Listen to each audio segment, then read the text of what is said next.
color correcting could be a pain in the you-know-what, especially if you're just starting out and you're trying to figure all this out. How to film, how to edit, how to color grade, all that stuff. Color correcting should be the quickest thing done in your editing process. And that's exactly what I'm going to show you how to do today in 2 simple steps. So let's go.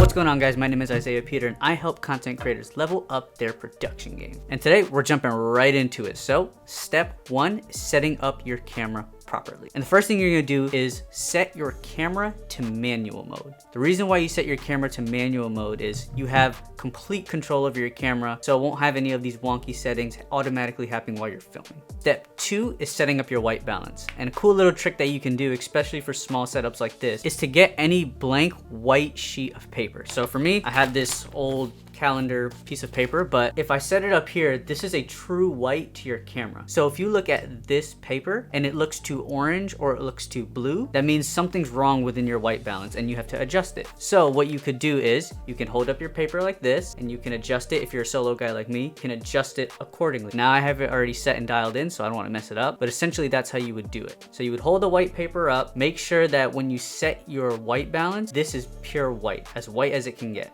And that way you'll know that your footage is properly white balanced and everything else in the color grading process is just going to be that much easier. Random side note, I washed my AirPod in the washing machine and I don't know if it's going to work, and I really need this for work. I hope it works. Next up, what I like to set up is my f-stop. I set up my f-stop, so for this lens specifically, I have a 1.8 Sigma 18-35, and the reason why I set up my f-stop first is I just want to know how much light I have to work with. So if I have it open all the way at 1.8, I know all the light that I have to work with, and then I can adjust my ISO from there, because I want to keep my ISO low as possible. Because the lower your ISO, cleaner your image will come out. The higher your ISO, the more color noise and grain and noise that'll come into your footage. Next up, I like to set my shutter speed. So for me, I like to film talking head stuff like this at 24 frames per second because that is the most cinematic shutter speed that you can have. So the rule of thumb is I have to shoot double my frame rate. So my shutter speed should be double my frame rate. So if I'm at 24 frames, my shutter speed needs to be 1/50th. Or technically 1/48th, but 1/50th. So after I set it there, it's gonna get a little bit darker, but this is where ISO comes in, and this is where it's kind of like a last resort. So ISO now is pretty simple. Hit the ISO button on your camera and you just adjust it using your light meter, which looks like this, to get it right in the middle. But for me, I underexpose this image right here because I wanna retain as much as possible, but I also have a really close light source right here, which gives me little hot spots right here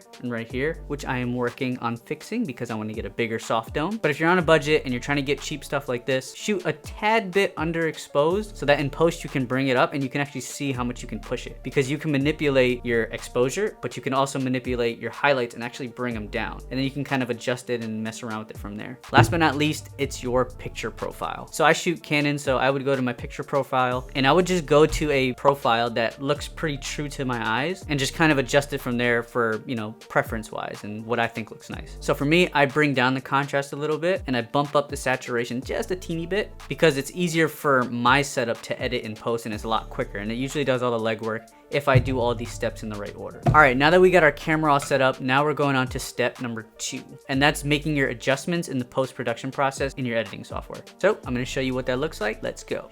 All right, so this is a video I actually got contracted out to do for a company, and we're actually doing a little series, a little master class of how to start your YouTube channel. So little shameless plug there. But now that I showed you everything and I kind of walked you through step by step verbally, now I'm gonna actually show you by demonstration. And this is just the raw video that comes out of camera. So this is, as you can see, it's a little bit underexposed like I said, but there's a good reason for that and you'll see why. So as you can see, there's no corrections on it, so this is pretty much all it is. And the first thing I like to do is set my exposure. What we're gonna do is go to exposure, and I know my camera, so I can go to like maybe 1.4, and it looks a little too bright, but what we can do is I can bring up my contrast, I can bring down my highlights, and it kind of just evens it out a little bit. And usually what I do, at least for my camera, I try to balance my contrast and my highlights. Usually I would bring my highlights just a little bit above, maybe like 10 points above the actual contrast, just to kind of get the feel of it. And I'll bump up my shadows, and I'll continue to adjust the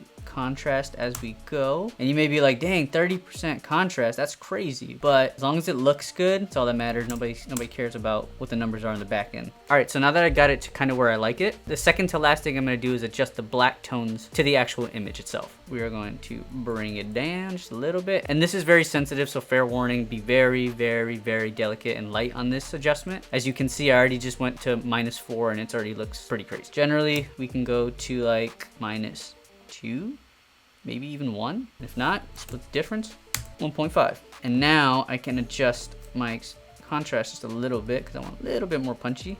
And now the last thing that I like to set is the saturation. So I will add 2 to 3% of saturation. Usually if you go over it, it looks a little too much. And I'm actually basing it off of my skin tone because I know what my skin tone actually looks like. And I have like kind of like a red orangish undertone. I could bring it down probably, I'm happy with 4. And now we can just go through and just kind of mess around with some things and see if I could push it a little bit more. Maybe I could, you know, bring the highlights up a little more now. And no, I don't like that. So I'm gonna bring it back down. And now this part is just kind of tweaking. Maybe I could bring the shadows back down, but it looks a little too dark. So I'm gonna stay at 14. Maybe I could bring the black up a little bit.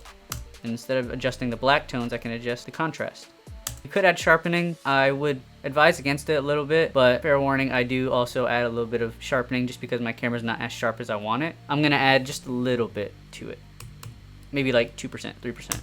But yeah, it's super simple. Here's the before and after. So before and after. And as you can see, the saturation is extremely subtle, but it gives it a little tiny pop. And the basic corrections, it pretty much does all the legwork, and you can actually see that I'm a little bit underexposed. But the before and after is pretty amazing. There's some people that would rather overexpose a little bit rather than underexpose. I get that to a certain degree, and for certain environments. If I was out shooting somewhere, I would overexpose a little bit because I know I could bring it back in post. But also at the same time, I've learned to edit where if I underexpose a little bit, I can bring out a little bit more. But that also adds a little bit more noise into your images. So that's something you have to be careful of. So that's it for me, folks. I hope you liked the video. I hope you got some value out of it. I hope to help you a lot. Like, subscribe, do all the YouTube things, comment down below. Appreciate your time, and I'll see you on the next video. Deuces.